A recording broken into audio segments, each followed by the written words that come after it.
Hello dear, hello dear students. Welcome to Global Online Marathi.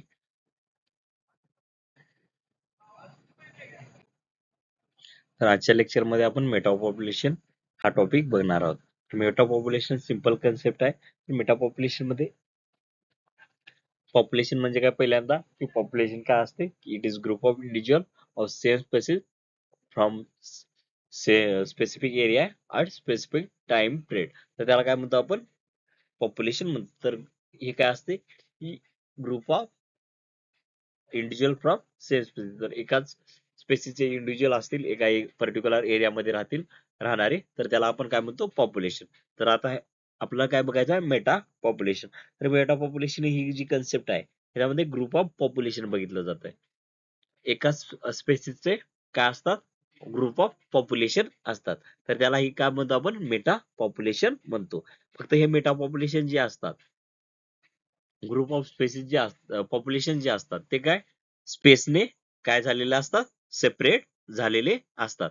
यांच्यामध्ये मात्र हे एकमेकांसोबत कॉरिडॉर्स जे असतात त्याच्याने कनेक्टेड असतात आणि ओकेजनल ह्यांच्यामध्ये मायग्रेशन किंवा डिस्पर्शन आपल्याला दिसायला भेटते.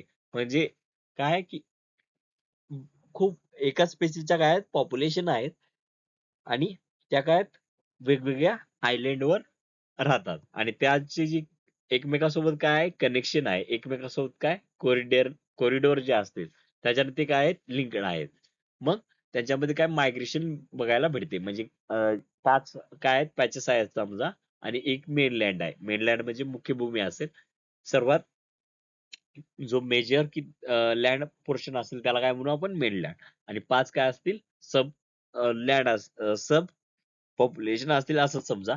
तर एका जरी सब पॉप्युलेशन मध्ये काय झालं की ती स्पेसिस एक्सटिंक्ट झाली नॅचरल क्लायमेटमुळे. तर बाकीच्या त्या जे 5 दुसऱ्या ज्या आयलंड मधून आहे ती स्पेसिस तिथे मायग्रेट होणार आणि तिला जो नंबर आहे तो काय करणार रिकव्हर करणार. तर ह्या कन्सेप्टला आपण काय म्हणतो मेटा पॉप्युलेशन. मेटा पॉप्युलेशन काय it is group of population of same species. तर एकाच स्पेसिसच्या ग्रुप ऑफ पॉप्युलेशनला काय म्हणतो आपण मेटा पॉप्युलेशन. हे ते एकमेकांसोबत स्पेसने सेपरेट झालेत मात्र त्यांच्यामध्ये कनेक्शन आहे आणि ओकेजनल ते मायग्रेशन शो करतात. ह्याचे काही कॅरेक्टरिस्टिक्स बघूया पहिल्यांदा. Habitat patches. तर ह्याच्यामध्ये लँडस्केप जी आहे ती फ्रॅगमेंटेड आहे म्हणजे काय सेपरेटेड आहे. लँडस्केप जी आहे कंटिन्युअस लँडस्केप इथे आपल्याला बघायला भेटणार नाही.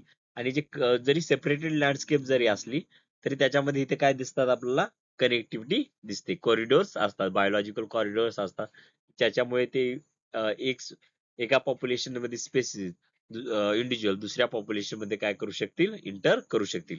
लोकल एक्सटिंक्शन आणि रिकॉलनायझेशन. ह्याच्यामध्ये लोकल एक्सटिंक्शन आणि रिकॉलनायझेशन म्हणजे काय की एखाद्या पॅच मध्ये काय झालं एक्सटिंक्शन झालं तर बाकीच्या पॅचेस मधून तिथं स्पेसिस काय मायग्रेट करतील आणि रिकॉलनायझेशन करतील अगोदर सारखी तिथे कंडिशन काय करतील क्रिएट करतील.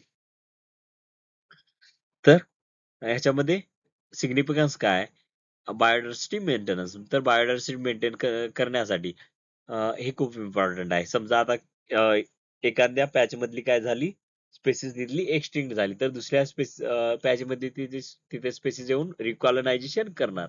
रिकॉलनायझेशन मुळे काय झालं की बायोडायव्हर्सिटी जी होती अगोदर सारखी तिथे काय होईल मेंटेन राहील. त्याच्यानंतर क्रुशियल फॉर कन्झर्वेशन. तर जे मॉडर्न कन्झर्वेशन टेक्निक डेव्हलप करण्यासाठी काही आपण बघू शकतो की काही बातम्यामध्ये आपण बघतो की दोन जी नॅशनल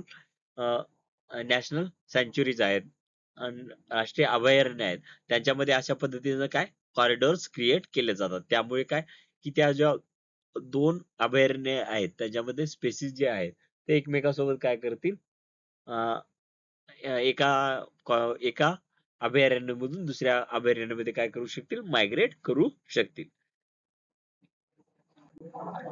हे जे आहे ते काय एक्झाम्पल आहे ते बघू शकता तुम्ही की हे ही जे आहे मेन लँड आहे आणि हे बाकीच्या जे आहे सब पॉप्युलेशन आहेत. तर इथे समजा की ह्या पर्टिक्युलर जे सब पॉप्युलेशन आहे तिथे एक्सटिंक्शन झालं तर ह्या बाकीच्या ज्या मेन लँड मधून आहेत बाकीच्या सब पॉप्युलेशन आहेत तिथून इथे काय होईल, त्या स्पेसिसचं मायग्रेशन होईल आणि ते मायग्रेशन झाल्यामुळे तिथं काय होईल, ती जी स्पेसिस आहे त्या तिथे रिग्रो होईल आणि तिचं रिकॉलनायझेशन तिथं होईल. मग तिथली जी बायोडायव्हर्सिटी आहे ती काय जशाला तशी मेंटेन असेल. तर आजच्या लेक्चर हे खूप शॉर्ट पॉइंट होता. आजच्या लेक्चरमध्ये इथेच थांबूया. नेक्स्ट लेक्चरमध्ये परत भेटूया. यात जर ह्या जर सेशनमध्ये काही प्रॉब्लेम असतील तर तुम्ही विचारू शकता. थँक्यू.